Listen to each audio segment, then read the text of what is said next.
दोस्तों नमस्कार।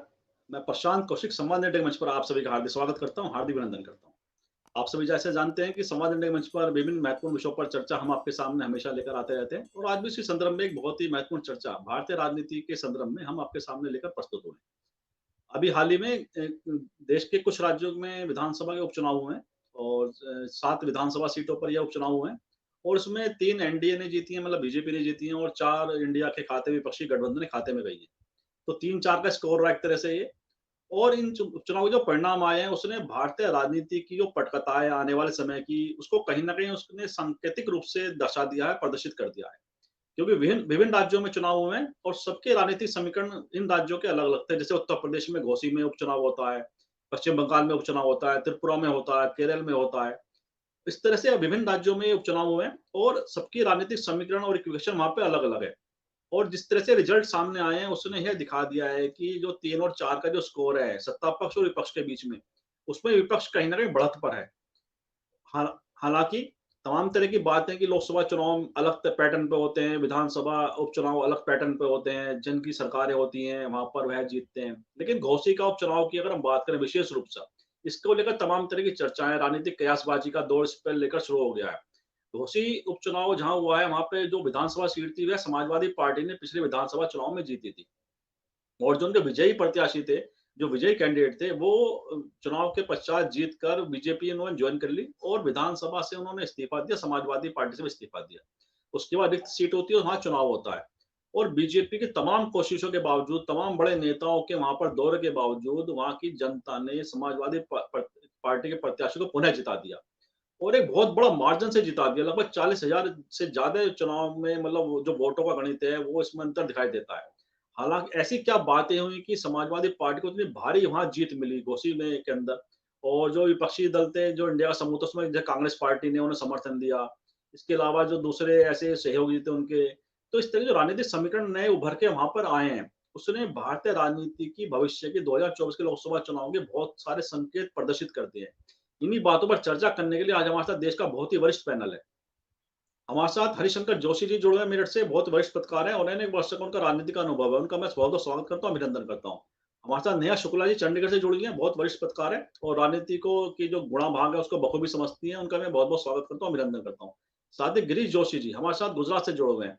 बहुत लंबा अनुभव है पत्रकारिता का उनका और राजनीतिक जो कालखंड है विभिन्न तरह के उन्होंने सब देखे हैं, किस तरह से राजनीति में उठापटक का दौर जारी है, उसको भी बहुत बखूबी समझते हैं। उनका भी बहुत-बहुत स्वागत करता हूँ, अभिनंदन करता हूँ।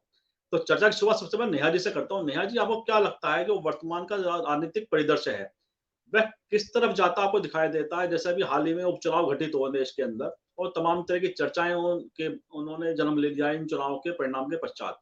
जैसे हमने घोसी का ज़िक्र किया और झारखंड की बात करें, चाहे तमिलनाडु की, केरल की बात करें या पश्चिम बंगाल की बात करें, तमाम तरह के जो रिजल्ट सामने आए हैं, उससे आपको भारतीय राजनीति की दिशा और दशा क्या दिखाई देती है? नेहा शुक्ला जी।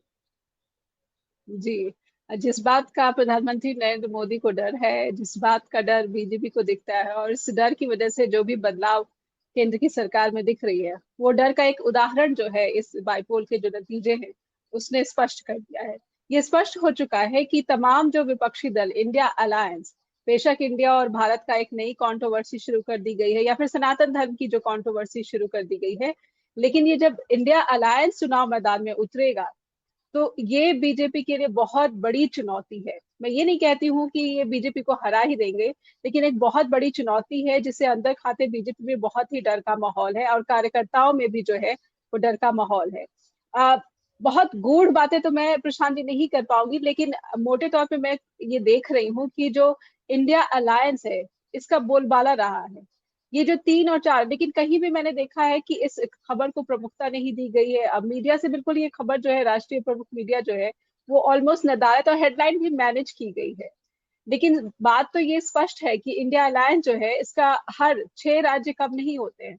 हर राज्य में आप देखिए, तो हर राज्य में अगर आप कैलकुलेशन करते हैं, बेशक टीएमसी पश्चिम बंगाल में अलग लड़ी या फिर जो है झारखंड की बात कर लीजिए या फिर केरल की बात कर लीजिए, लेकिन मैं मोटे तौर पे जब मैं एक लोकसभा चुनाव के बारे में आकलन करती हूँ, राजनीतिक आकलन करती हूँ, तो मैं इनको सबको साथ समझ के जो है एक तस्वीर बनाती हूँ कि अगर ये मिल गए और बीजेपी के अगेंस्ट इनका एक उम्मीदवार हुआ तो ये फिर परिस्थितियां क्या पैदा होंगी।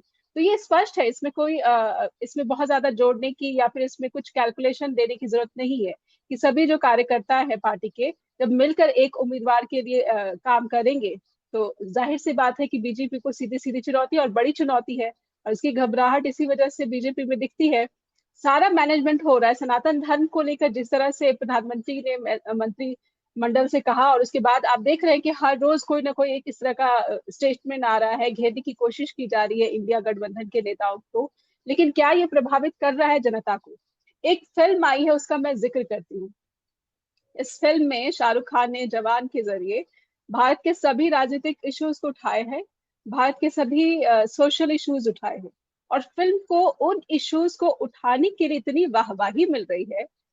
और मैं तो ये भी देख रही हूँ कि उन मुद्दों पर जो ले गए थे वो भी ट्वीट कर रहे हैं।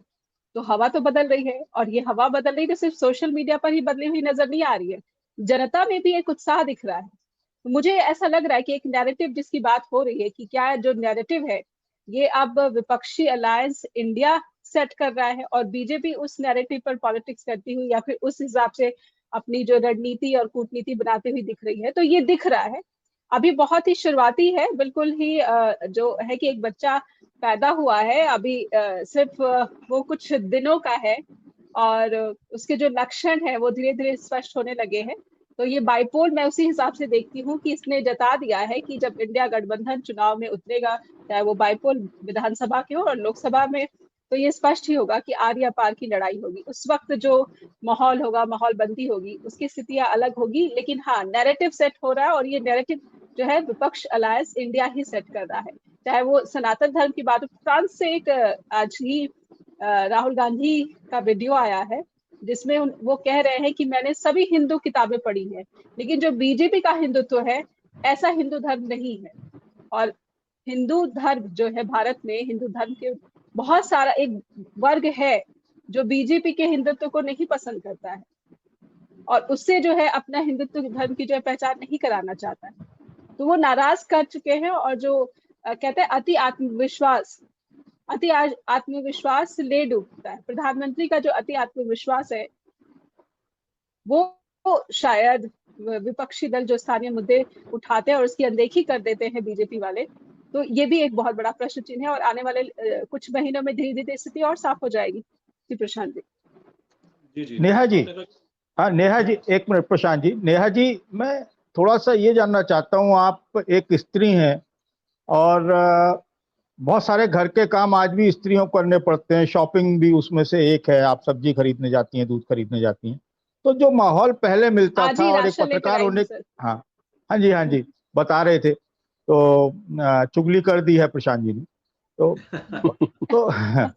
तो ये आप जाती हैं तो एक पत्रकार होने के नाते आप इंटरेक्शन भी करती हैं लोगों से, निश्चय ही करती होंगी। तो जो एक एक वो था कि लोग आएगा तो मोदी ही, या मोदी मोदी नहीं तो कौन, इस तरीके के जो नैरेटिव चलते थे, या जो उसके प्रति नरेंद्र मोदी के प्रति जो आकर्षण था, उसमें क्या इजाफा हुआ है, या उसमें वो वही का वही है, या थोड़ी बहुत उसमें आपको कमी दिखाई देती है? स्त्रियों की बात आपने की है तो जो भारतीय महिलाओं को मैं इसमें ज्यादा नंबर देना चाहूंगी सर। भारतीय महिलाएं देखती हैं कि उसकी रसोई का जो बजट है वो बिगड़ रहा है, और थोड़ा बहुत नहीं बिगड़ा है, बहुत ज्यादा बिगड़ रहा है। मुझे सिर्फ सिलेंडर के 200 रुपए कम देने पड़े तो मेरी खुशी उसी में हो गई, लेकिन मुझे इससे बड़ी राहत चाहिए। और मुझे यकीन है जो मेरे घर में काम करने आती हैं महिलाएं, उनकी उनकी चुनौती और भी ज्यादा विकट है। तो वो सबसे जिन जिन से मैं बात करती हूँ सबके सामने जो है पहले से मोदी जी की जो छवि है बहुत ज्यादा खराब हुई है, और सबसे बड़ी बात इसकी महंगाई है। और स्त्रियां जो है किसी भी सरकार को महंगाई के लिए तो नहीं माफ कर सकती हैं, ये मैं स्पष्ट रूप से कह सकती हूँ।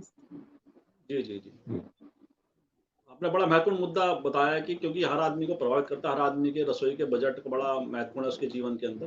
तो मैं गिरिजी के पास है, तो गिरिजी जी आपको क्या लगता है जो नेहा जी ने कहा कि नैरेटिव सेट हो रहा है, कि आप भी मानते हैं कि विपक्ष अपोजिशन इस लायक हो गया है, अपोजिशन इस सक्षम हो गया है इतना कि वो नैरेटिव सेट करने लगा 2024 के लिए?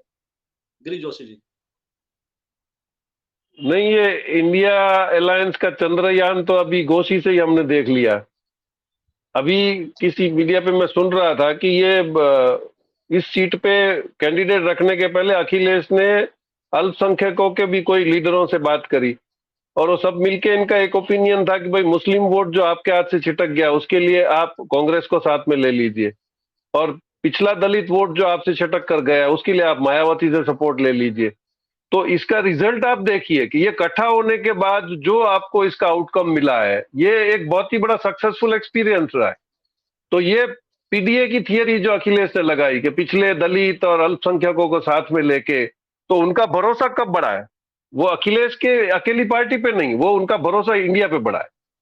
तो वो अलायंस पे जो एक्सपेरिमेंट जो सक्सेसफुल हुआ, ये सब जगह चलेगा। लेकिन इतना ओवर कॉन्फिडेंस, जैसे निया जी ने बोला, सही है कि ओवर कॉन्फिडेंस होना जरूरी नहीं है, क्योंकि ये भी तो कुछ ना कुछ खेल खेलेंगे। अभी कल से कुछ मैसेजेस वायरल हो रहे हैं कि मध्य प्रदेश में आरएसएस के बहुत ही स्टालवर्ट जो थे बड़े पद पे, उन्होंने कुछ अपनी सेपरेट पार्टी फ्लोट करने का प्रोग्राम बनाया। अब ये आईएनडीए को काउंटर करने के लिए है या वाकई भाजपा, अभी की भाजपा को सबक सिखाने के लिए? तो काफी कुछ सस्पेंस चल रहा है। लेकिन एक बात तय है कि इनको जो सबसे ज्यादा नड़ेगा वो एक है, वो महंगाई और मणिपुर, और ये जो पहलवान बेटियां थी जिनका इन्होंने बहुत ही ज्यादा एट्रोसिटी करी है, ये सब जो मिलके रिएक्शंस आ रहे हैं। तो भाजपा के पास अभी इसको काउंटर करने के लिए इनके पास कोई प्लस पॉइंट नहीं है। तो दिक्कत तो है, और मैं समझता हूं अगर इसी तरह से कोऑर्डिनेशन चलता रहा आईएनडीआई का, तो इनको मुश्किल है, क्योंकि 37% वोट पे ही मालिक है। 63 वोट अगर इकट्ठे हो जाते हैं और 1-to-1 वार होती है, तो आप समझ लीजिए कि ये युद्ध होने के पहले ही समाप्त हो जाएगा। प्रशांत जी। जी, बिल्कुल ठीक कहा आपने, चुनौती लगातार बढ़ रही हैं, और धनंजय जी भी हमारे साथ जुड़ गए हैं, उनका मैं बहुत-बहुत स्वागत करता हूँ, अभिनंदन करता हूँ। और हरी जी के पास आता हूँ। हरी जी, आपको क्या लगता है कि जो घोषिका उपचुनाव ने जो परिणाम सामने आए हैं, उससे पक्ष की जो राजनीति है, क्या उसको संजीवनी मिली है, उसको बल मिल रहा है, और जो एकजुटता है पक्ष की और मजबूत होगी, वो क्या महसूस करते हैं आप? देखिए, ऐसा है, आप घोषी के ही रिजल्ट को मत देखिए, आप समग्रता में हमें इसे देखना चाहिए। घोषी इसलिए महत्वपूर्ण है क्योंकि वो उत्तर प्रदेश में आता है, और भाजपा उत्तर प्रदेश और गुजरात में सबसे ज्यादा होल्ड रखती है, और उसे सबसे ज्यादा उम्मीद इन दो राज्यों से रहती है। तीसरा महाराष्ट्र हुआ करता था, वहां पर अभी क्या होगा कल ये कहना बड़ा मुश्किल है, मेरे लिए तो कम से कम बहुत मुश्किल है, धनंजय जी बता पाएंगे। तो देखिए, 6 राज्यों में 7 उपचुनाव हुए, और इन 7 उपचुनावों में मैंने अगले दिन अखबारों में पढ़ा तो हेडलाइंस थी कि घोषी उपचुनाव समाजवादी पार्टी के खाते में, और 3 भाजपा के खाते में सीटें गई उपचुनावों में। ये सुर्खियां थी कमोबेश सब जगह, एक सी थी घोषी सपा के लिए और 3 भाजपा पर गई। तो अब मेन स्ट्रीम का मीडिया किस खबर को किस तरह से प्ले करता है, कितना अंडर प्ले करता है, कितना ओवर प्ले करता है, वो उन लोगों का भी खास ख्याल रखता है जो हेडिंग देखकर खबर अंदर नहीं पढ़ते हैं, तो वो उनके लिए भी प्रयोग करता है। तो लेकिन हकीकत क्या है इनकी? अगर त्रिपुरा की जो स्थिति है वो बिल्कुल इस वक्त डिफरेंट है, मैं त्रिपुरा को अलग कर देता हूं, फिर भी आप 2 सीटें भाजपा को मिली हैं वहां, और उसकी डिटेल में नहीं जाते हैं। 2 सीटें जीत का मतलब जीत होता है। अब इसके बाद हम आते हैं उत्तराखंड में। तो उत्तराखंड में भारतीय जनता पार्टी जीती है, 2000 वोटों से जीती है। बागेश्वर सीट में वहां पर जो कैंडिडेट खड़ी हुई थी, वो उनके जो पति थे दिवंगत हुए, उनके निधन के बाद वो सीट रिक्त हुई थी। वो उत्तराखंड में मंत्री थे और विधायक थे उसी सीट पर, तो भाजपा ने उनकी पत्नी को टिकट दे दिया। तो उम्मीद ये की जा रही थी कि मैसिव विक्ट्री होगी, सहानुभूति वोट है, मंत्री थे, 2-3 बार के वो विधायक रहे चंदन जी। लेकिन जब रिजल्ट आया तो वो 2000 वोटों से भारतीय जनता पार्टी की प्रत्याशी जीती, और इन 2000 में भी समाजवादी पार्टी ने अपना उम्मीदवार खड़ा कर दिया था वहां पर। तो समाजवादी पार्टी का अगर उम्मीदवार नहीं खड़ा होता तो स्थिति क्या होती आप समझ सकते हैं। और वैसे भी जहां पर 1000, 2000, 5000 वोटों का अंतर होता है वहां पर जीत हार के गणित बहुत सारी बातों पर डिपेंड करते हैं।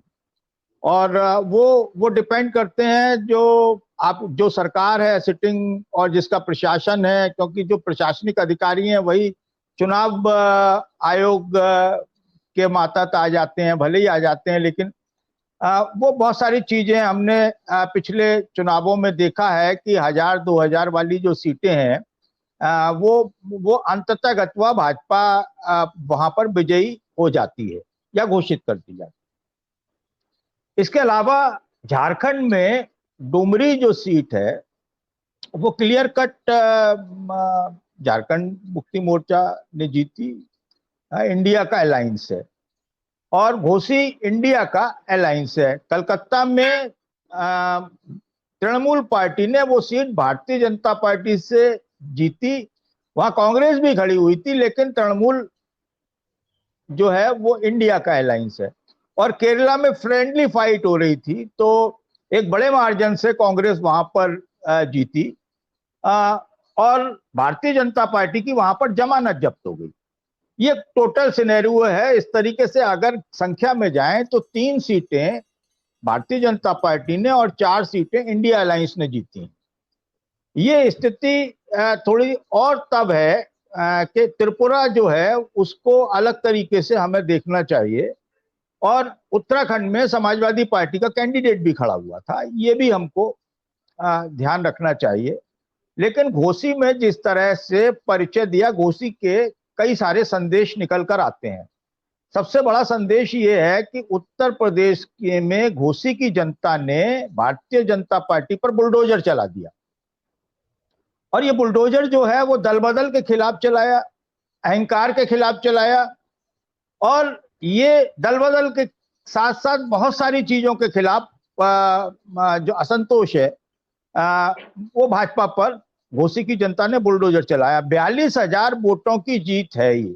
तो 42,000 वोटों की जीत या 40,000 वोटों की सीट विधानसभा में तब होती है जब आपको जनता का हर वर्ग स्वीकार्यता देता है, मत देता है। किसी एक जाति, किसी एक धर्म, किसी एक बिरादरी के वोट से इतनी बड़ी जीत नहीं हो सकती। तो घोसी का संदेश ये है। और इसमें भी एक और बात है, वहां कांग्रेस ने तो स्पष्ट रूप से सपोर्ट किया था और उसकी जितनी सामर्थ्य है उसके मुताबिक उनकी टीमें भी लगी हुई थी, लेकिन बहुजन समाज पार्टी ने वहां चुनाव कैंडिडेट नहीं खड़ा किया था। उपचुनाव में वो आमतौर पर करती भी नहीं है, लेकिन इस बार उन्होंने एक अपील की थी कि मेरे समर्थक जो हैं वो नोटा दबाएं, वो किसी को वोट ना दें। ये दोनों दल जो हैं ये मनुवादी हैं, ये दलित विरोधी हैं, और उन्होंने इस तरह की अपील की। परिणाम जब हमने देखे तो 1100 वोट नोटा के निकले। हम ये मान लेते हैं कि वो सारे वोट मायावती की अपील के होंगे, मान लेते हैं हम, मानने में क्या गुरेज है। तो मतलब बहुजन समाज पार्टी वहां पर 1100 वोटों पर सिमट गई, यानी कि दलित मतदाता ने भी मायावती का साथ घोसी में नहीं दिया और उसने समाजवादी पार्टी को चुना या भारतीय जनता पार्टी को चुना। बड़ा हिस्सा सुनने में ये आता है, जो वहां ग्राउंड रिपोर्टिंग कर रहे थे, कि वहां 60-70% समाजवादी पार्टी पर और 30 से 40% के बीच में भारतीय जनता पार्टी को दलित वोट गया है। तो ठाकुर वोट वहां पर, ठाकुर देखिए योगी हैं तो ठाकुर राज है, बोला जाता है उत्तर प्रदेश में कि ठाकुरों की सरकार है, और ठाकुर वोट भी इस बार समाजवादी पार्टी को गया। ये बड़ी महत्वपूर्ण बात है कि सब ठाकुर वोट जो है समाजवादी पार्टी के पास जाना। भाई देखिए वहां कुछ पिछड़ा चला जाए, राजभर जैसे नेता वहां पर मौजूद थे जो अपने को उस राजभर बिरादरी का अलंबरदार घोषित करते हैं, और उनकी बड़ी पूछ है कि उनके कहने पर राजभर बिरादरी के वोट पड़ते हैं। लेकिन राजभर भी इस बार समाजवादी पार्टी पर बहुत बड़ा भाग उनके पास गया। और मैं उनकी बात नहीं कर रहा हूं, मैं मुस्लिम्स की बात नहीं कर रहा हूं। मुस्लिम्स का वोट तो देखिए इंडिया के साथ में जाना है, ये आप तय मान लीजिए। और इस बार डमी कैंडिडेट भी थे। वो पसमांडा वाला जो मोदी जी मुद्दा उठाते हैं, वो उसका भी एक कैंडिडेट वहां पर था, लेकिन वो सारे के सारे नोटा से नीचे हैं। तो उनकी भी कोई स्वीकार्यता, जिनको कहते हैं वोट काटने के लिए कोई डमी कैंडिडेट खड़े किए जाते हैं कि 1500, 1500, 2000, 5000 वोट काटेंगे, और तो वो बहुत सारे इस तरीके के जो कैंडिडेट थे वो सारे नकार दिए जनता ने। तो जनता जब नकारती है तो वो सिरे से खारिज करती है। और घोसी का चुनाव ये कहता है कि उसने भाजपा को सिरे से खारिज कर दिया है। और घोसी अगर सैंपल है, घोसी अगर उत्तर प्रदेश का सैंपल है, तो हमको ये मानना चाहिए कि भारतीय जनता पार्टी को एक मुद्दा वहां पर और था। दारा सिंह चौहान वहां पर बाहरी प्रतिनिधि माने वहां की, हालांकि पिछली बार समाजवादी पार्टी से वो उसी सीट से जीत कर आए थे, और फिर उन्होंने पाला बदल लिया। वो पाला बदलते रहते हैं, मौसम वैज्ञानिक हैं। जैसे नेहा जी के प्रदेश में रामविलास पासवान जी हुआ करते थे, तो वो बड़े मौसम वैज्ञानिक हैं उत्तर प्रदेश के। तो वो उन्होंने कहा कि नहीं, बाहरी प्रत्याशी है दारा सिंह चौहान। और अगर ये बाहरी प्रत्याशी दारा सिंह चौहान है, तो वाराणसी में बाहरी प्रत्याशी कौन है?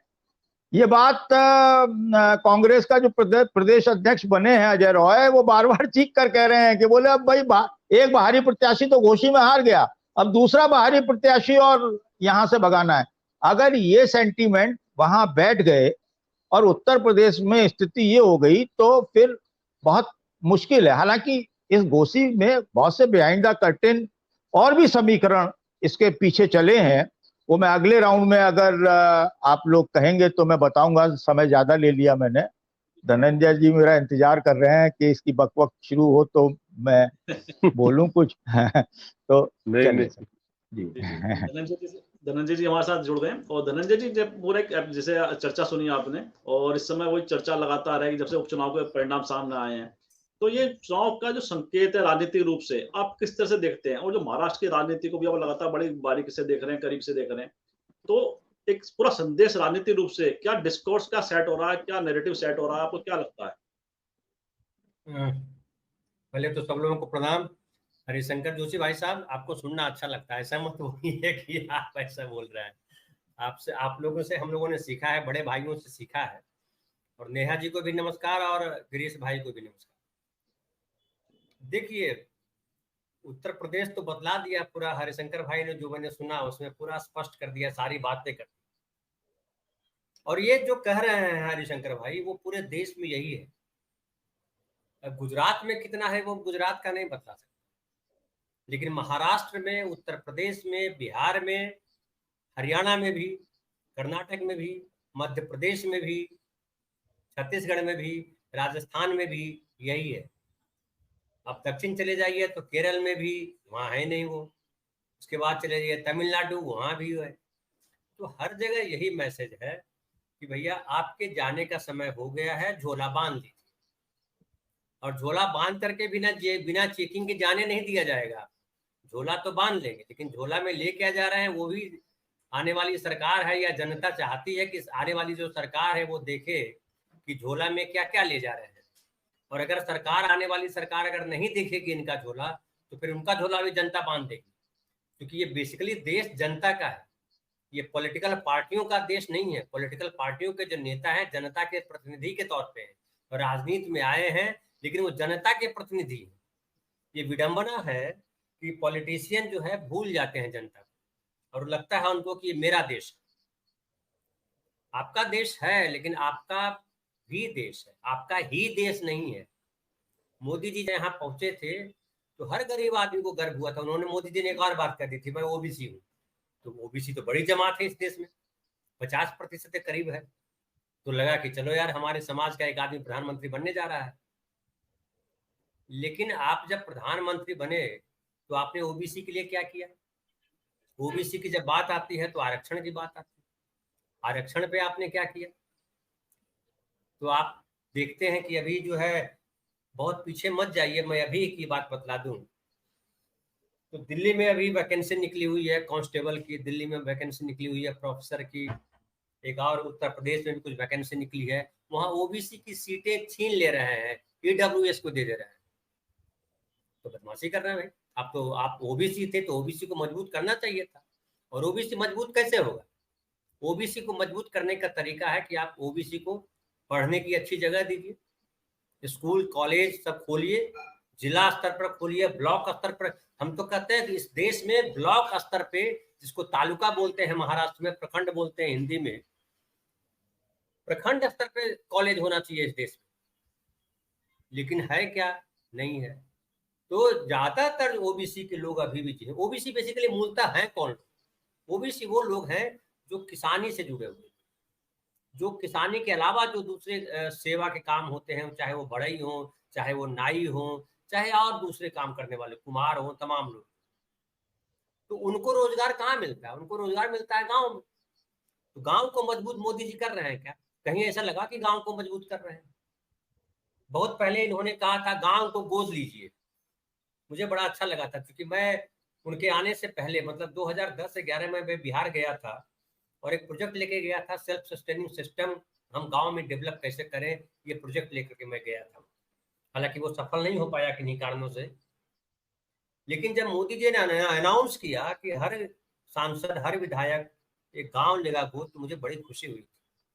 और मैं एक और बतला दूं कि जवाहरलाल नेहरू के बाद जब लाल बहादुर शास्त्री बने थे, तो उन्होंने जय जवान जय किसान का नारा दिया था और कहा था कि जितने भी मंत्री हैं, कम से कम जो आपको बंगले दिए जाते हैं उसमें खेती करें, ताकि किसानों को लाभ हो।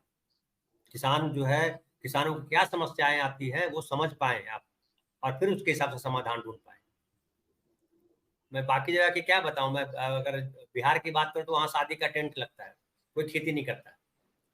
5-5 बीघे के, नेहा जी 5 बीघे के प्लॉट हैं बंगलों में। 5 बीघे का बंगला समझ रहे हैं कितना बड़ा बंगला होता है? 5 बीघे का मतलब हुआ 3 1.5 4.5 3 एकड़ से ज्यादा जमीन चाहिए। 3 एकड़ जमीन में बंगला है मंत्री जी का, बताइए क्या करेंगे? लेकिन क्या हुआ, हमने देखा कि 13 महीने किसान जो है वो सड़कों पर रहे, 750 किसान मर गए। सत्यपाल मलिक जी ने कहा कि हमने जब जाके कहा कि प्रधानमंत्री जी किसान मर रहे हैं, आप उनको बचाइए, तो बोला कि हमारे लिए मर रहे हैं। अरे तो ओबीसी काहे के लिए हो तुम भाई? तुमने ही कहा ओबीसी, किसी ने कहा? ओबीसी ने जाके दावेदारी की कि ये हमारे ओबीसी के प्रधानमंत्री हैं। तुमने ही कहा ना कि ओबीसी हूं मैं, तो ओबीसी की रक्षा करो। अब ओबीसी की रक्षा नहीं करोगे, रक्षा करोगे पंडितों की, क्षमा के साथ मैं बोल रहा हूँ, शुक्ला जी हैं, हमारे नेहा जी और हरिशंकर जोशी जी और गिरीश जोशी भाई साहब। मैं ब्राह्मणों के खिलाफ नहीं हूँ, लेकिन जो ब्राह्मणवादी व्यवस्था है, कौशिक साहब भी हैं, लेकिन ये ब्राह्मणवादी व्यवस्था है। ब्राह्मणवादी की व्यवस्था का मतलब होता है श्रेष्ठतावाद, कि मैं ही श्रेष्ठ हूँ, बाकी सब चाकर है।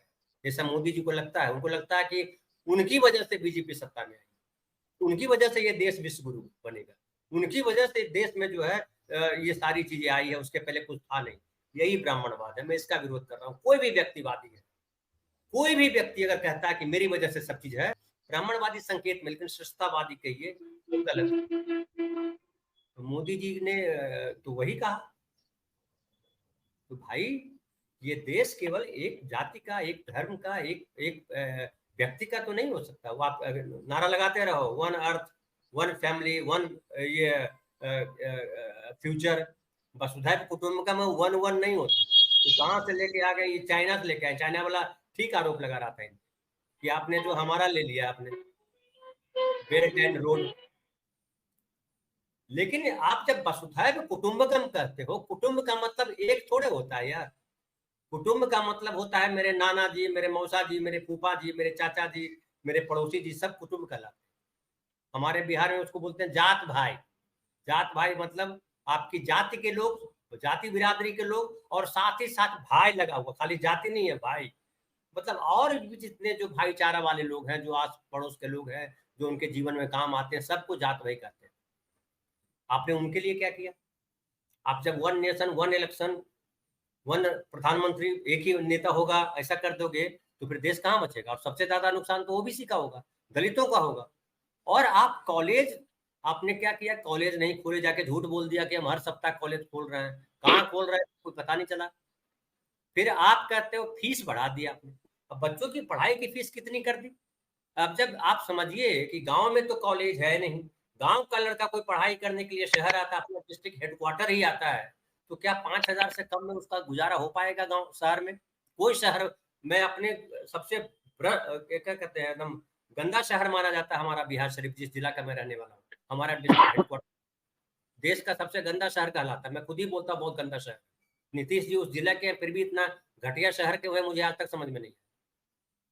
इंदौर का नाम आता है ना कि सबसे बढ़िया शहर है इंदौर, जहाँ नेहा जी रहती है चंडीगढ़, वो तो मैं देख के मेरी आंखें खुली रह गई। बोला बाप रे, इतना बढ़िया शहर मैंने देखा ही नहीं था यार, हिंदुस्तान में ही है। मैं चौंक गया था। इंदौर देख करके मैं नहीं चौंका था, लेकिन चंडीगढ़ देख करके चौंक गया था। मैं गाँव का आदमी हूँ, इतना बढ़िया शहर, और वो नेहरू जी ने बसाया था। आपने क्या बसाया? कोई मोहल्ला दिखा दो यार कि ये मोहल्ला हमने बसाया है।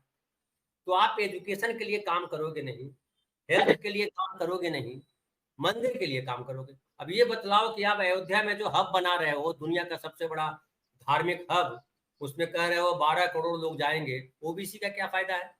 आप कहोगे ओबीसी का फायदा है, माली वहां फूल बेचेगा। क्या फूल बेचने का काम केवल मालियों के पास है? केवल माली फूल बेचते हैं? वो जमाना चला गया जब उसी जाति के। अब ब्राह्मण का धंधा भी दूसरे लोग कर रहे हैं। पहले संत ज्यादातर ब्राह्मण होते थे, अभी जाइए तो सब जात वाले संत बने हुए हैं। कोई जीव काटने की धमकी दे रहा है, कोई और प्रवचन कर रहा है, वो कौन लोग? वो ब्राह्मण नहीं है, नकली लोग हैं जो ब्राह्मण का वेश धरे हुए हैं, तो ब्राह्मणों को बदनाम कर रहा है। तो ये जो मैं शॉर्ट में कहूं तो ये मोदी जी जो कर रहे हैं वो किसी के लिए नहीं कर रहे हैं, सिर्फ अपने लिए कर रहे हैं। उनको लगता है कि मैं ही महान हूं, मेरे अलावा कोई दुनिया में महान व्यक्ति है ही नहीं। आप देख लीजिए अभी G20 हो रहा है, उसमें क्या है? विपक्ष के नेताओं को क्यों नहीं बुला रहे हैं?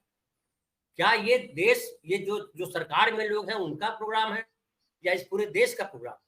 आप जो है उनके इस देश के आम नागरिक को छुपाने के लिए पर्दा लगा देते हो, आप उनके झोपड़े तोड़ देते हो।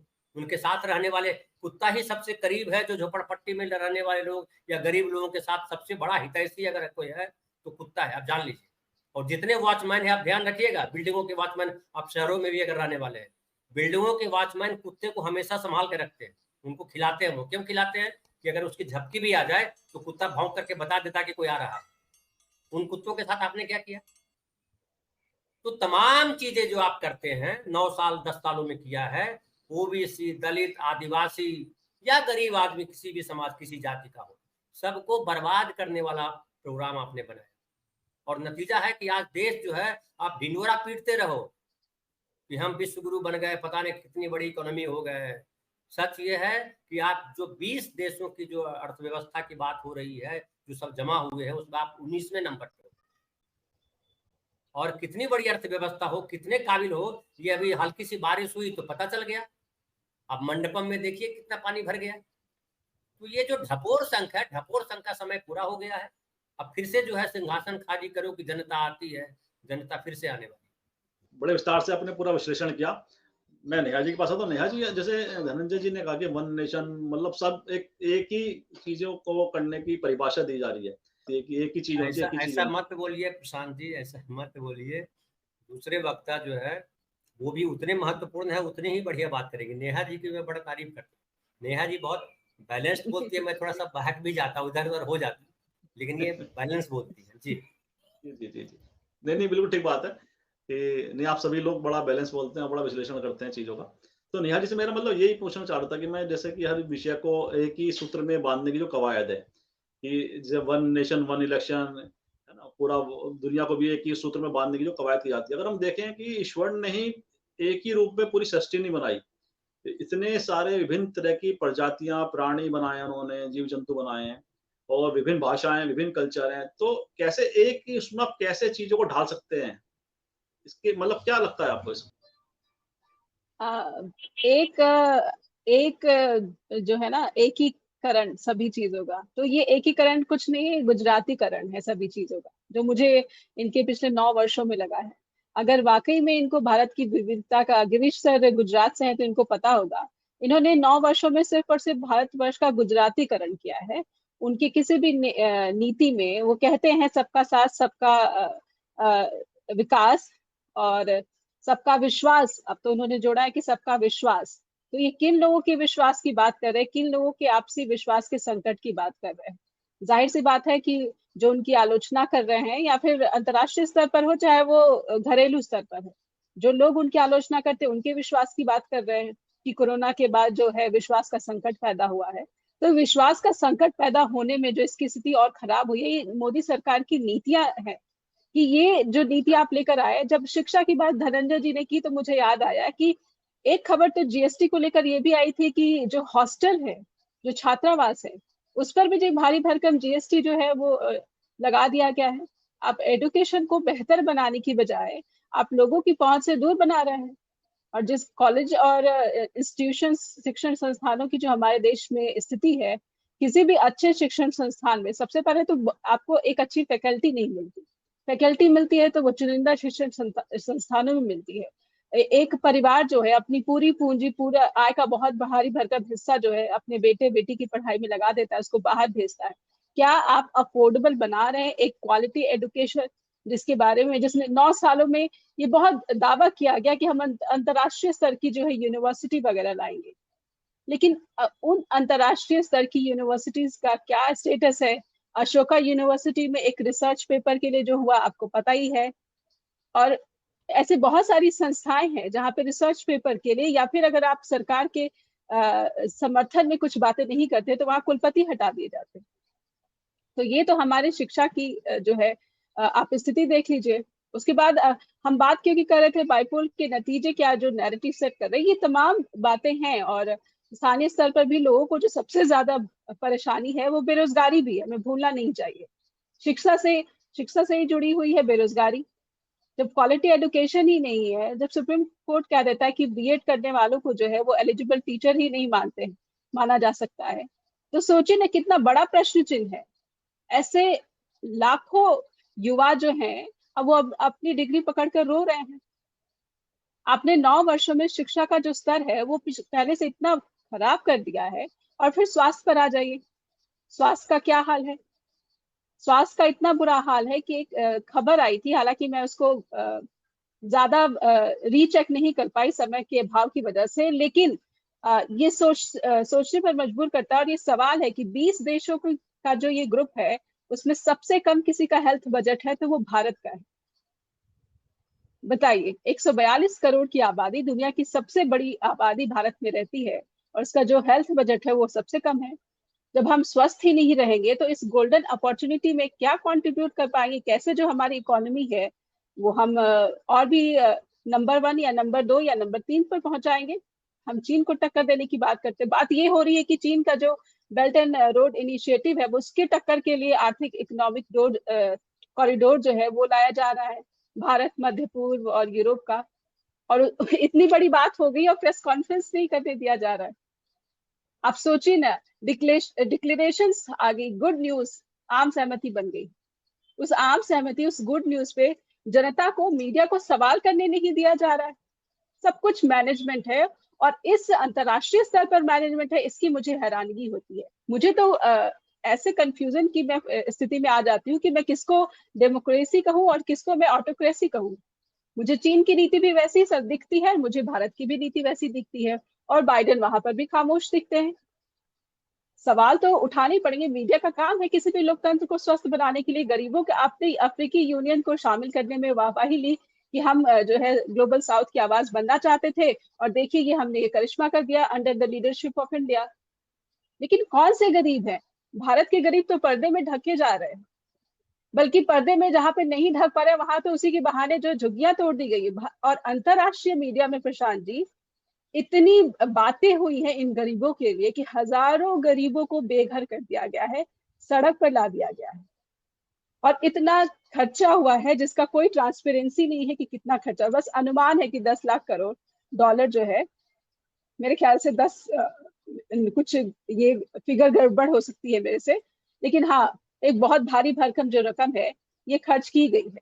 कोई ट्रांसपेरेंसी नहीं है, मीडिया को वहां पे कवरेज नहीं करने दिया, सवाल नहीं करने दिया जा रहा है। तो जब ट्रांसपेरेंसी नहीं है, गरीबों को आप अपने पर्दे में ढक रहे हैं, और आपको लगता है कि अंतर्राष्ट्रीय मीडिया इन सब चीजों को नोटिस नहीं करती है।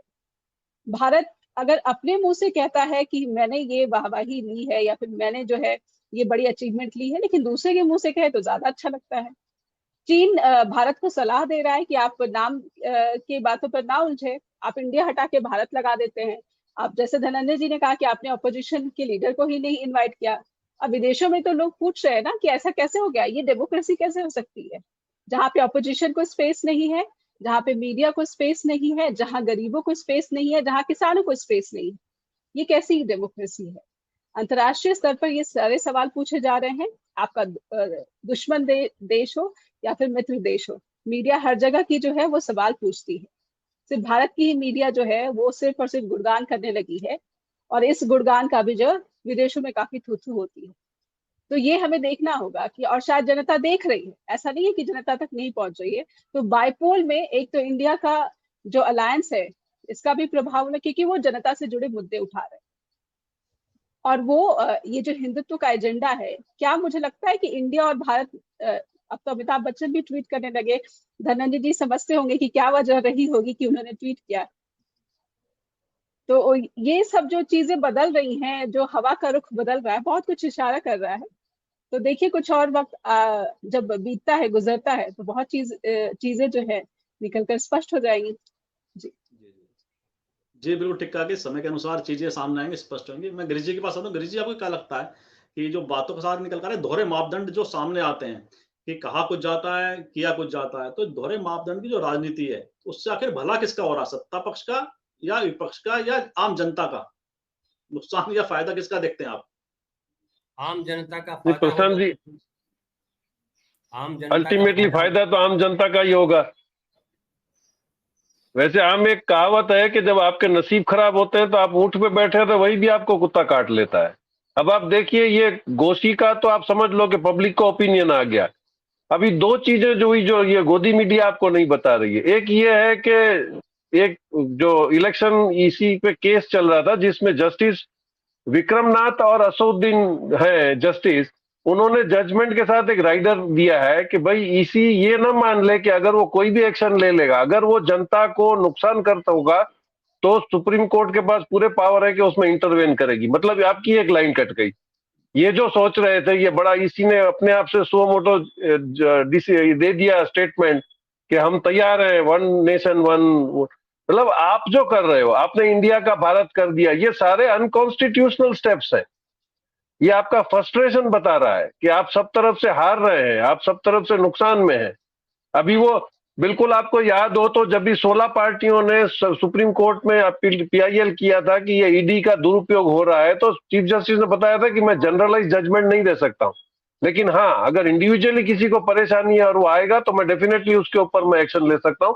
और यही हुआ है सोरेन के केस में। अब वो चले गए वहां पे सुप्रीम कोर्ट में, अब वो नो कोरोसिव एक्शन का अगर जजमेंट पास कर देते हैं तो आपका ईडी क्या कर लेगा, और दिस विल फॉलो। मतलब आपके जो हथकंडे हैं वो खुले हो रहे हैं और सुप्रीम कोर्ट उसके ऊपर बिल्कुल नजर रख के बैठी हुई है। आपने ईडी को भी 15 सितंबर तक एक्सटेंशन दे दिया, लेकिन उनको ठीक से पता था कि he is now under observation of supreme court, तो उन्होंने क्या कर लिया, उन्होंने कोई बड़ा हाथ मारने की हिम्मत नहीं करी। हाँ इतना था कि जो अडानी की केस की फाइल्स जो उनको रेगुलराइज करनी थी, इधर उधर करनी थी, वो कर ली, लेकिन उसके बाद और एक धमाका आ गया। तो ऐसा नहीं है, अभी जो सिचुएशन है वो बिल्कुल डिफिकल्ट है। वो हर तरफ से जो उनका जो पूरा सेट किया हुआ था, ये बेसिक इनका फेलियर कहां पे हो गया कि इन्होंने राहुल गांधी को बहुत ज्यादा अंडर एस्टिमेट कर दिया। इनका पूरा बेस इस पे खड़ा था कि पैसे आ गए हमारे पास, कांग्रेस को हमने बिल्कुल भारत को मुक्त करवा दिया कांग्रेस से, इनके पास कोई लीडर नहीं है। तो पहले जो ये नैरेटिव चलता था कि अगर मोदी नहीं तो कौन, आजकल दूसरों की पता नहीं है लेकिन हमारे नैरेटिव चलता है कि भाई मोदी नहीं तो दूसरा कोई भी चलेगा। ये नैरेटिव आ गया है कि भाई ये तो नहीं, क्योंकि अब हर आदमी परेशान है, बिजनेसमैन परेशान है, छोटा आदमी को पास काम नहीं है। आप कंस्ट्रक्शन के बारे में फिगर्स जो गलत दे रहे हो, फॉरेन की मीडिया बता रही है कि आपका रियल ग्रोथ तो 4.3 है, आप 7.8 बता रहे हो, तो आप पूरी दुनिया को नहीं बेवकूफ बना सकते। आपके ऊपर वॉच है, आपको सब मूडीज देख रहा है, फिच देख रहा है, सारे देख रहे हैं, और आप जो बता रहे हो फिगर्स उसका कैलकुलेशन नहीं है, ऐसा नहीं है। वो आपको सालों से वॉच कर रहे हैं, वो आपकी रियल देख रहे हैं। आपने एयरपोर्ट पे जो कन्वीनियंस फी थी 250 रुपया, उसकी आपने 1200 कर दी अडानी जी को देने के बाद, तो 1000 रुपए का टैक्स तो आपका कम से कम, अगर 1 करोड़ आदमी ट्रैवल करें तो आप इमेजिन करिए आपका टैक्स रिकवरी उसी फिगर से बढ़ रहा है। आपके पास प्रोडक्शन नहीं बढ़ा है, आपके पास एम्प्लॉयमेंट नहीं बढ़ा है, आपकी रियल वैल्यू ऑफ मनी नहीं है, तो आप किस बेस पे फिगर बढ़ा के बता रहे हैं? तो ये शायद गोदी मीडिया बता रही है और पब्लिक ताजी बता रही है कि भाई बहुत प्रगति कर रही है, हमने तीसरी इकोनॉमी हम हो गए। लेकिन जिस दिन ये बबल फूट जाएगा अरशद मेहता की तरह, उस दिन शायद आपको राशन के भी वांदे हो जाएंगे। ये एक्सपर्ट्स का भी मानना है प्रशांत। जी जी जी जी जी, बड़ी बात कही आपने। और मैं हरीश जी के पास आने से पहले धनंजय जी के पास आता हूँ। धनंजय जी, आपको क्या लगता है, मतलब विषय ये आता है कि अगर वर्तमान की बात करें, अगर सरकार की बात करें, तो वह या तो 2014 से पहले की बात करते हैं कि पिछले 70 सालों में कुछ नहीं हुआ देश के अंदर, या बताते हैं आने वाले 2047 में ऐसा होगा, भविष्य की बताते हैं, या तो भूतकाल की बात करते हैं या भविष्य की बात करते हैं। वर्तमान की जो स्थिति है उस पर चर्चा सरकार क्यों नहीं करती? देखिए, ये जो कोरोना काल में ताली बजाने के लिए और थाली बजाने के लिए और पता नहीं क्या क्या बजाने के लिए जो उन्होंने कहा, और अमिताभ बच्चन से लेकर के मुरारी लाल तक ने बजाया, तो उनको लगा कि अरे वाह, हर कोई मुझे विद्वान मान रहा। लेकिन उन्होंने ये नहीं देखा कि ढेर सारे लोगों ने नहीं बजाया। जैसा अभी हरिशंकर भाई थोड़ी देर पहले बोल रहे थे अपने पहले वक्तव्य में शायद कि 37% भी हरिशंकर भाई टिका हुआ नहीं है। और 37% कब 17% हो जाता है ये पता नहीं चलता लोग। जब कांग्रेस, जिसके पीछे इतनी विरासत है और जो सबको साथ लेके चलने वाली पार्टी कहलाती है, भले वो करे ना करे तो दूसरी बात है, लेकिन कहती तो है कि नहीं, मैं वो सबके साथ। आप ओरिजिनल जनसंघ वाले बोर्ड पर चले गए कि अंत में ना वहीं आकर टिकना है। एग्जैक्टली। तो जब वहीं आके टिकना है, मुझे तो लगता है उसमें भी दिक्कत लग रही है। इसलिए भागवत जी भाग करके आ रहे हैं, कह रहे हैं कि आरक्षण जरूरी है, जब तक गैर बराबरी रहेगी आरक्षण रहेगा। तो गैर बराबरी तो कई हजार साल का है, वो कह रहे हैं 200 साल भी चलेगा। तो ये क्या है? ये सरेंडर है। दूसरा सरेंडर ये है कि वो गांधी जी के समाधि पे सबको लेकर के जाते हैं और फिर इधर उधर देखने लगते हैं जब सब लोग सर झुकाते हैं, क्योंकि उनको जमीन हिलती दिखाई पड़ी। लग रहा है कि जहाँ खड़े वो जमीन नहीं है, कीचड़ है, वो कीचड़ में खड़े हैं। और कमल उनके हाथ में नहीं है, कमल किसी और के हाथ में चला गया। और कमल लेकर के जो है सब यहाँ, लक्ष्मीपति यहाँ नहीं है हिंदुस्तान में। हिंदुस्तान में बेसिकली, हिंदुस्तान में पूजा भी होती है सरस्वती पति। सरस्वती पति मतलब सरस्वती पति नहीं, जो सरस्वती माता को वंदना करते हैं, जो सरस्वती के पुजारी हैं, उपासक हैं। हमारे देश में उन्हीं को विद्वानों को कहा गया। इसलिए संतों को भी इसलिए जाना जाता है कि संत के पास जो है देने के लिए कुछ नहीं है, लेकिन वो ज्ञान भी देगा तो बहुत बड़ा ज्ञान है, बहुत बड़ी बात है, सबसे बड़ी पूंजी है। कितने हजार करोड़ रुपया आपके पास है, ये कभी नहीं माना गया इस देश में, अब माना जा रहा है। नहीं तो हम तो गांव भी जाते थे तो उसकी पूजा होती थी जो बड़ा पढ़ा लिखा व्यक्ति होता, बोले क्या आदमी है यार, बहुत पढ़ा लिखा आदमी। और जिसने दो बंगला बना लिया उसको अच्छा नहीं मानते थे, बोलते थे ये घूस लेके बनाया है, अच्छा आदमी नहीं है ये, इसके यहाँ बेटी का ब्याह नहीं करेंगे। हालांकि अब हमारा समाज में भी बदल गया है, बेटी के ब्याह के लिए भी उसी को ढूंढते हैं जो घूस लेता है। जो घूस नहीं लेता है, ईमानदार आदमी, उसको नहीं ढूंढते हैं। जमाना बदल गया, लेकिन मुझे लगता है ये तात्कालिक है, ये फिर बदलेगा समाज, क्योंकि समाज को फाइनली जो है वो आवश्यकता होती है सही रास्ते की। और गांधी के पास जब घूम करके जाते हैं, अब देखिए कितना कंट्रास्ट है कि जो 20 जो देश आए हैं G20, जिनको कहता है कि दुनिया के 75% जो है पूंजी इन्हीं के पास है, वो गांधी के पास आते हैं। बताइए क्या जरूरत है गांधी के पास आने की? अडानी के पास जाते वो, भाई ये तो हिंदुस्तान का सबसे बड़ा आदमी वही है, ये अंबानी से मिल लेता, बोले चलिए अंबानी जी से मिलते हैं। क्यों नहीं मिलने गया? वो जो उनके बड़े बड़े सलाहकार माने जाते हैं उनसे मिलने जाते हैं लोग, अरे मोदी जी आपको 10 साल से प्रधानमंत्री बनाए हुए हैं, हमें भी उनसे मिलवा दीजिए। पीएमओ के अफसर से मिल लेते जाकर के सब, बोले गांधी जी से मिलकर क्या फायदा होगा, देखो कांग्रेस कहाँ चली गई। क्यों जाते हैं गांधी के पास? गांधी ने तो अपना कपड़ा उतार दिया था, कोई आभूषण नहीं पहना था, कोई 10,000 करोड़ का जो है जहाज पे नहीं घूमते थे। और ढेर सारे किस्से हैं, मैं किस्से क्या बतलाऊं, सब सीनियर लोग हैं, सब सुनते सुनते सब जान भी गए हैं। तो ये देश जो है कपड़ों से नहीं पहचाना जाता, ये देश जो है टीका लगाने और टोपी लगाने से भी नहीं पहचाना जाता, ये देश पहचाना जाता है ज्ञान से। ज्ञान का देश है भारत। मैं जिस जगह से आया हूँ प्रशांत जी, आप भी बहुत महत्वपूर्ण जगह के हैं, लेकिन मैं जिस जगह से आया हूँ नालंदा से आया हूँ। नालंदा मेरा इलाका, और वही मेरा जिला है। दुनिया में नालंदा से पहचान है भारत की। और नालंदा जो है जाना जाता है, किस लिए जाना जाता है? शिक्षा के लिए जाना जाता है, ज्ञान के लिए जाना जाता है। और मैं आपको एक और जानकारी दे दूँ, हमारे यहाँ जो है नालंदा के पास ही जो है, नालंदा है, राजगीर है, पावापुरी है, पटना है और बोध गया है। ये 5 जगह जो है ना, वो पांचों 5 धर्म को जोड़ते हैं। आप बोध गया की जब बात करते हैं तो वो आ जाता है, बुद्धिज्म की बात करते हैं, क्योंकि बुद्ध का वही मंदिर है, वही ज्ञान प्राप्त हुआ था महात्मा बुद्ध। जब आप राजगीर की बात करते हैं और पावापुरी की बात करते हैं तो जैन धर्म जुड़ जाता है उससे, क्योंकि जो 24वें तीर्थंकर थे महावीर जैन, वहाँ महानिर्वाण प्राप्त हुआ उनको पावापुरी में। फिर जब आप पटना की बात करते हैं तो सिखों के 10वें गुरु थे, उनकी वो जन्मभूमि है, वो तख्त हरिमंदिर बहुत बड़ा वहाँ पे मेला लगता है हर साल वहाँ। और फिर जब आप बात करते हैं मुस्लिम की भी अगर बात करें तो जैसे राजस्थान में फेमस है अजमेर शरीफ, हालांकि बगल में मेरी ससुराल है तो राजस्थानी भी मैं हूँ। यहाँ में बिहार शरीफ जो है छोटी दरगाह है, वो भी फेमस। और जिस जिस जिस पुस्तकालय को जला दिया गया, बीबी सोगरा जो है बहुत मुस्लिम धर्म से थी, लेकिन बेहद जो है जनता के पक्षधर थी। तो ये क्या बात करेंगे, ज्ञान ही है सर्वोपरि। ज्ञान के इतर कभी कभी दौलत वाला आदमी जो है ज्ञान के ऊपर बैठ नहीं सकता। सबको पढ़ना पड़ेगा प्रेमचंद जी ने क्या लिखा है। पर ज्ञान बघारने वालों को ये सरकार पसंद नहीं करती। एडिटर गिल्ड को माफी मांगनी पड़ी थी, उसके बाद भी आपने देखा कि अरेस्ट से बचने के लिए सुप्रीम कोर्ट को जो है आना पड़ा। और मणिपुर के मामले में कुछ जानकारियां सामने नहीं आती कि क्या कार्रवाई कर रहे हैं आप इस हिंसा को कम करने के लिए या फिर 2 गुटों में जो है आपसी विश्वास बनाने के लिए। लेकिन ये खबर आती है कि हमने FIR कर दी है एडिटर गिल्ड के सदस्यों के लिए। तो लेकिन ये जनता को जो है सवाल जी, इसकी वजह इसलिए है नेहा जी, इसकी वजह ये है नेहा जी, मैं अपनी लास्ट बात खत्म कर दूं। इन सबकी वजह ये है कि हमारे देश में, हमारे समाज में जो हमको सिखलाया गया, थोड़ा सा उसको करेक्शन करने की जरूरत है समय के अनुसार। हमें सिखलाया गया अरे बदमाश आदमी उसके मुंह मत लगो, गुंडा आदमी है उससे थोड़ा दूर रहो, ये सिखलाया गया है। उल्टा करने की जरूरत है। गुंडा आदमी है धो, ये मूर्ख आदमी है उसको किनारे लगाओ। ऐसा जब करेंगे तो वो डरेंगे। अभी क्या हो गया, शरीफ आदमी डरता है बदमाश आदमी से। होना उल्टा चाहिए कि बदमाश आदमी को डरना चाहिए था शरीफ आदमी से, नहीं यार वहां पे 5 शरीफ आदमी बैठे हैं, मैं नहीं जा सकता।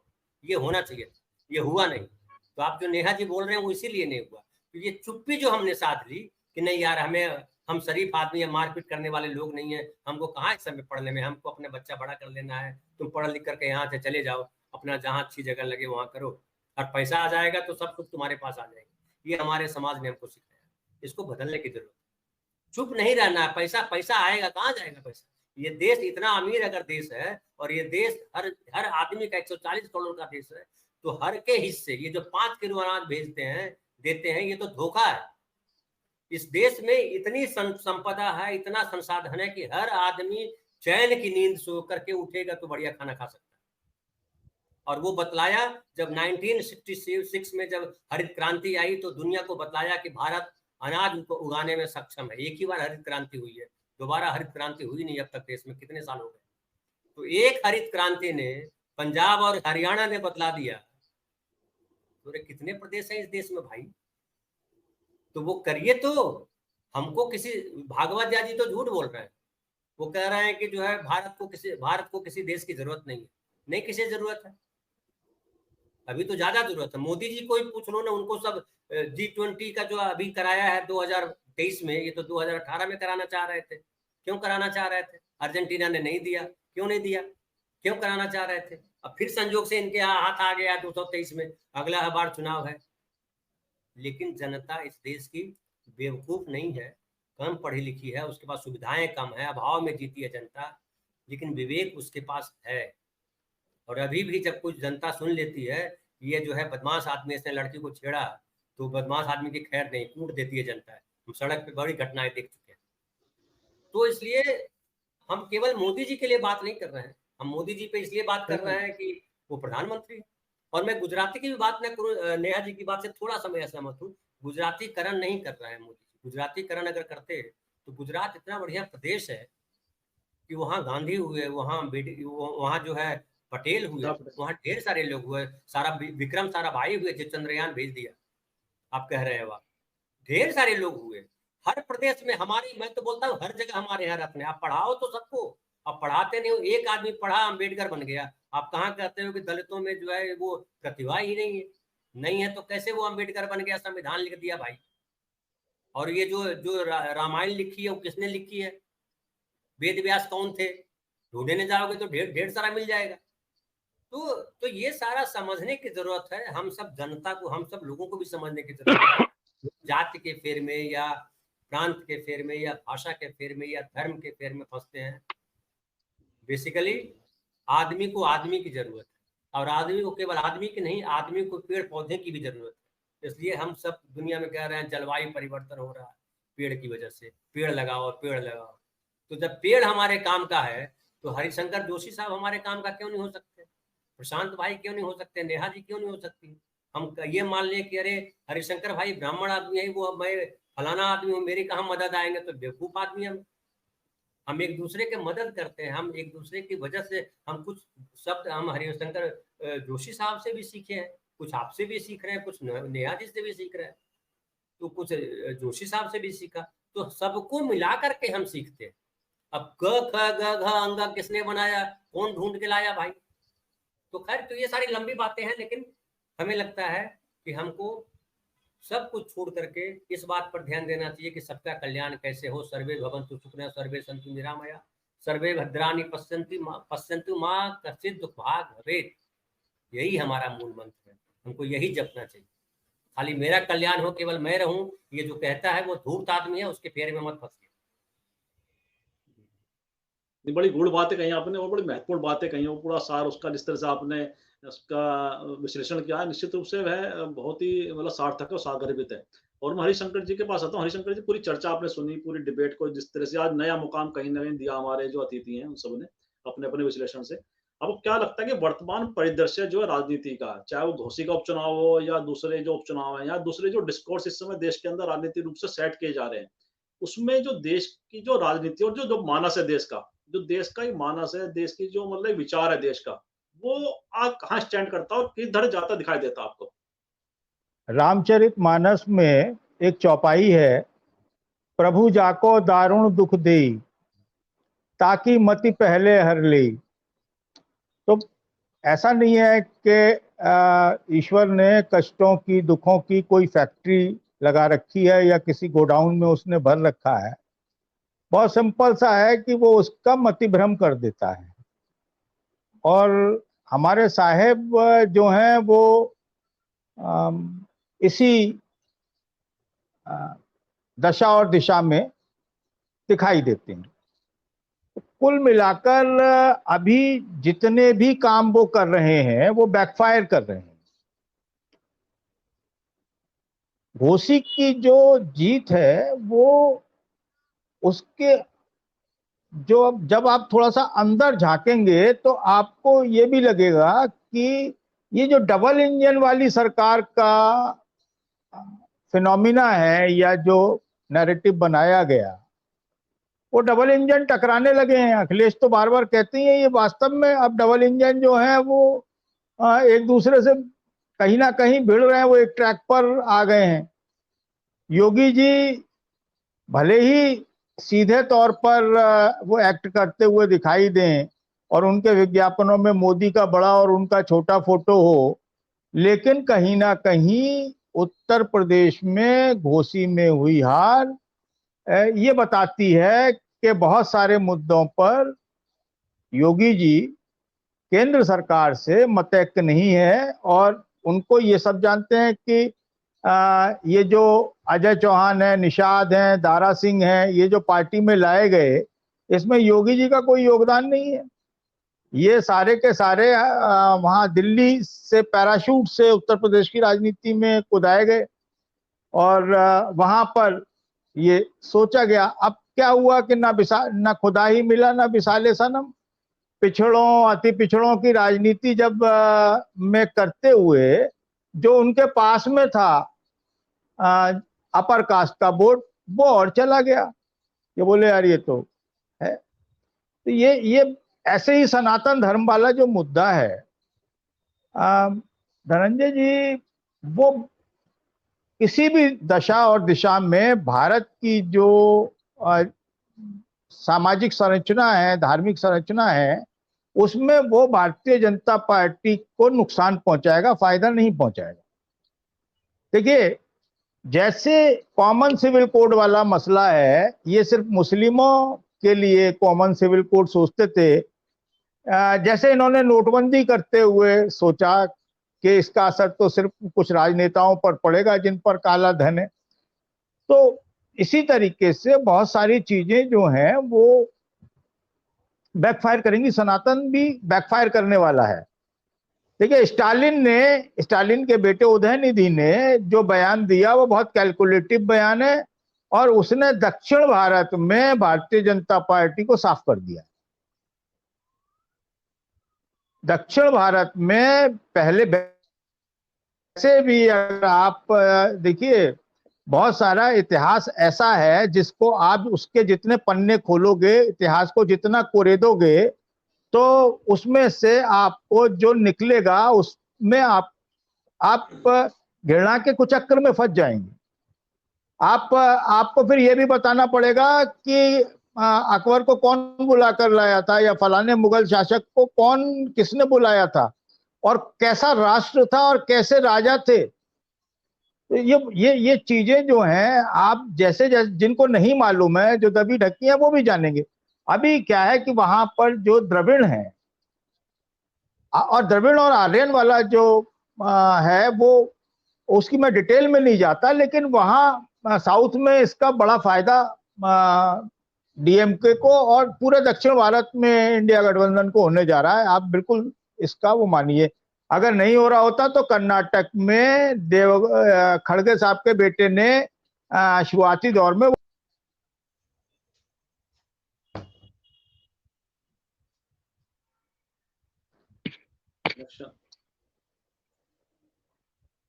दिक्कत ये है कि ये जो आवाज है विपक्ष की, या उनका जो स्टैंड है, वो बीच बीच में वो विचलित होते रहते हैं। अगर वो ये समझ लें कि हमें ये जो अगला 24 का जो मैच है वो हमें अपने मुद्दों पर लड़ना है, अपने अखाड़े में लड़ना है, तो फिर ये इनको हराना बहुत मुश्किल होगा।